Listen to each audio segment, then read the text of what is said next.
Hola, bienvenidas y bienvenidos a la sección Misterio del canal El Baile y la Bruja. Hoy tenemos con nosotros a Diana. ¿De qué nos vas a hablar hoy, Diana? Pues encantada de estar aquí. Mira, yo lo que iba a hablar era sobre el tema vampírico, que creo que suscita bastante interés a la gente, Ujú. si te parece bien. Muy bien, pues vamos a empezar. Para situar a nuestros espectadores, deberíamos volver atrás en el tiempo e ir al origen para saber cuándo aparece el primer vampiro. A ver, el término vampiro es un término que realmente se empieza a hablar de ello desde el siglo VI antes de Cristo. ¿Sí? Cada civilización habla del vampiro, pero todos tienen en común que el término vampiro, ¿sí?, significa a un ser sobrenatural, un ser que está comparado con un dios, ¿sí?, lo que pasa que es un dios de la oscuridad, es decir, es un ser sobrenatural, un ser que es un no muerto, es decir, estamos basándonos en la idea de la eterna juventud y de la no muerte.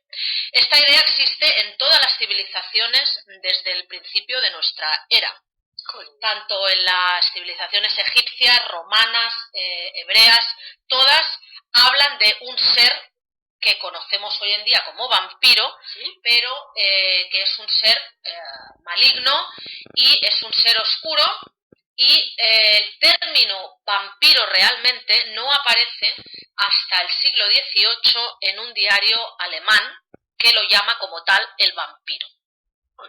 Sí que es cierto que la idea que tenemos nosotros en la actualidad de vampiro, la idea que cinematográficamente se nos ha vendido y la idea que nosotros conocemos hoy en día es la de la procedencia rumana. La idea que nosotros tenemos del vampiro es la figura de Drácula. De hecho, la civilización rumana empezó llamando a este ser de ultratumba Drácula por primera vez.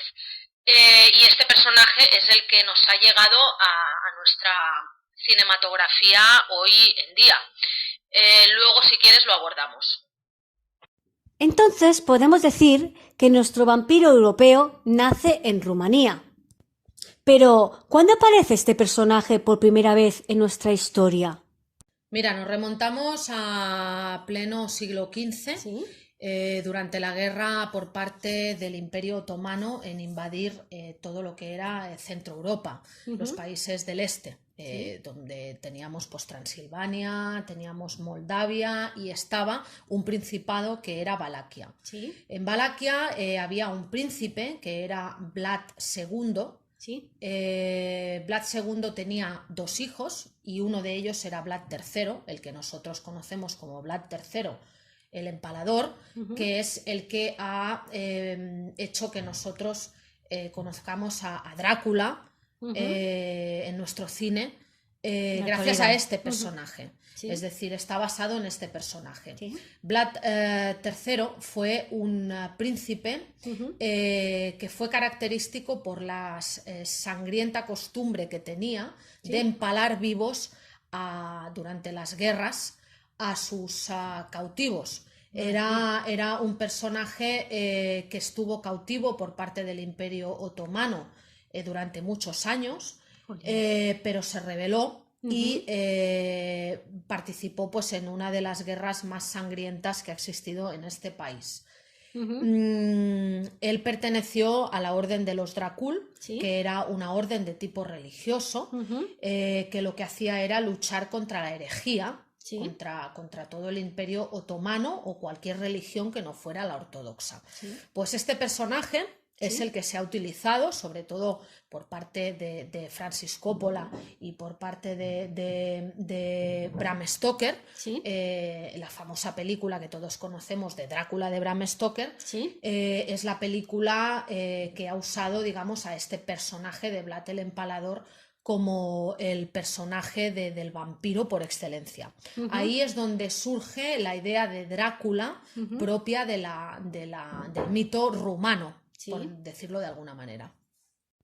¿Y cómo pasamos, Diana, de un príncipe empalador a un monstruo en la actualidad que chupa la sangre?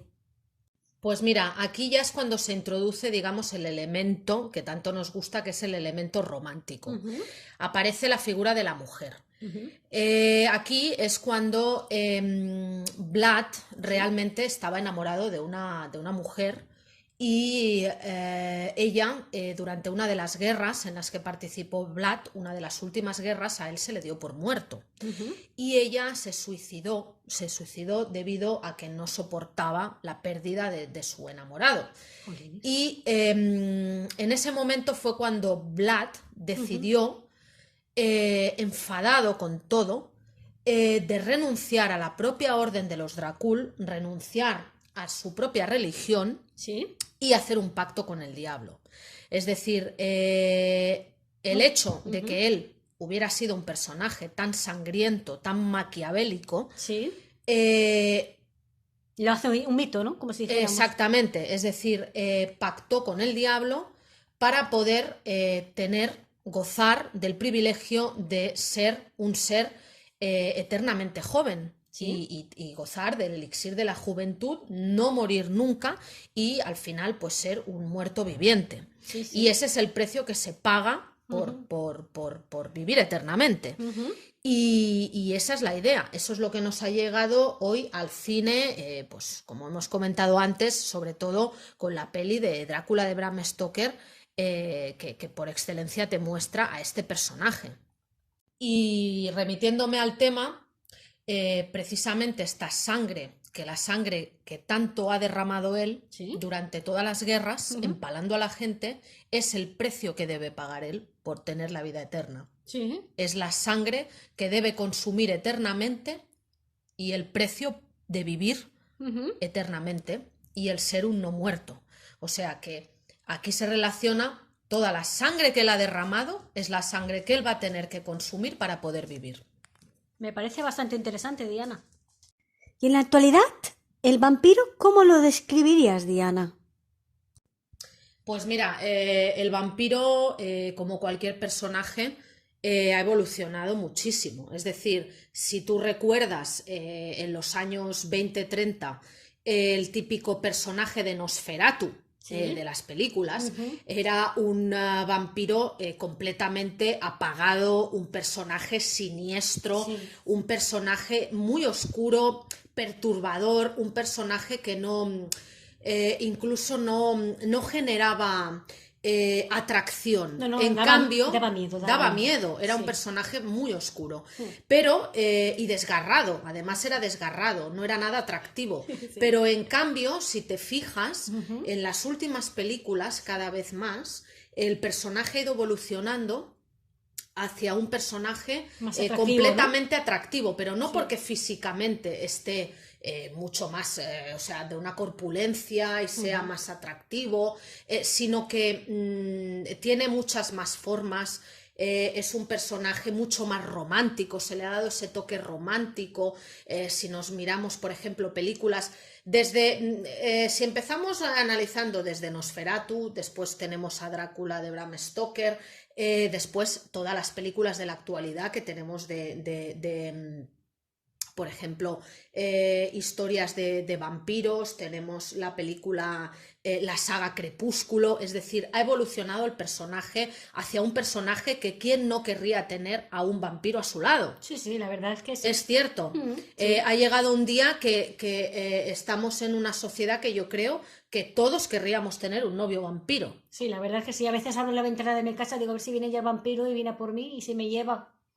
Pues ha evolucionado hacia esto, es decir, un personaje que no solamente es atractivo físicamente, sino que es un personaje intelectual, un personaje fuerte, un personaje que te cuida, ya es una idea muy romántica. Incluso a veces también hay películas que son personajes que se convierten en otro tipo de animales para poder entrar en la habitación y dominarte, como si dijéramos. Bueno, es que, a ver, no deja de ser... Se transforman, como si dijéramos.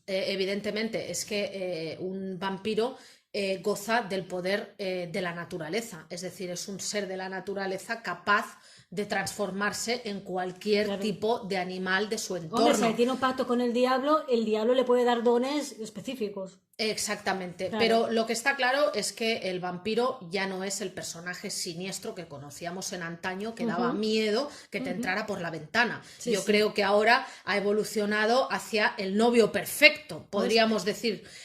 La única imperfección, evidentemente, es que necesita alimentarse de sangre, pero vamos, viendo la saga Crepúsculo, que puede hasta llegar a controlar su sed de sangre, pues da ganas de hacerte vampira, la verdad. Sí, da ganas de que te coman y te conviertan en vampiro y te conviertas eternamente joven y vivas eternamente. Y joven y bello.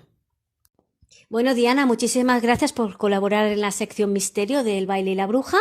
Te emplazo para la semana que viene para seguir hablando de vampiros energéticos. Y si tienes algo que decir, dilo ya antes de que acabe este vídeo. Pues mira, yo solo comentarte algo como resumen, que creo que es la idea más apropiada en este momento, y es pon un vampiro en tu vida.